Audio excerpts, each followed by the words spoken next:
பாட்டாளி மக்கள் கட்சியின் பொதுக்குழு மற்றும் செயற்குழு கூட்டங்கள் வரும் 29 தேதி சேலம் 5 சாலை ரத்தினவேல் ஜெயக்குமார் திருமண அரங்கத்தில் நடைபெறும் என்று செய்திகள் வெளியாகியுள்ளன. அத்தகைய அறிவிப்பு எதையும் பாட்டாளி மக்கள் கட்சி தலைமை வெளியிடவில்லை.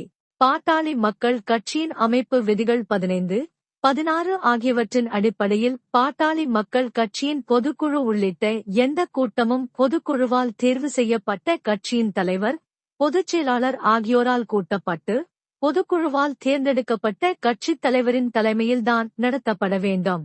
சென்னை ஐகோர்ட்டிலும் டெல்லி சுப்ரீம் கோர்ட்டிலும் ஒரு தரப்பினர் தொடர்ந்த வழக்கில் பாட்டாளி மக்கள் கட்சியின் தலைவர் டாக்டர் அன்புமணி ராமதாஸ் தான் என்பது உறுதி செய்யப்பட்டுள்ளது.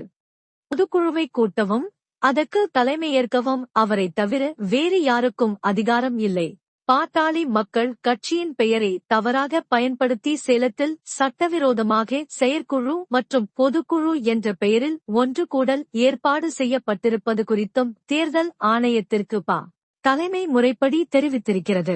எனவே சேலத்தில் 29 தேதி நடைபெறவுள்ள கூட்டம் பாட்டாளி மக்கள் கட்சியின் பொதுக்குழு கூட்டம் அல்ல. அதில் எடுக்கப்பட்ட முடிவுகள் பாட்டாளி மக்கள் கட்சியை எந்த வகையிலும் கட்டுப்படுத்தாது. இவ்வாறு அவர் கூறியுள்ளார்.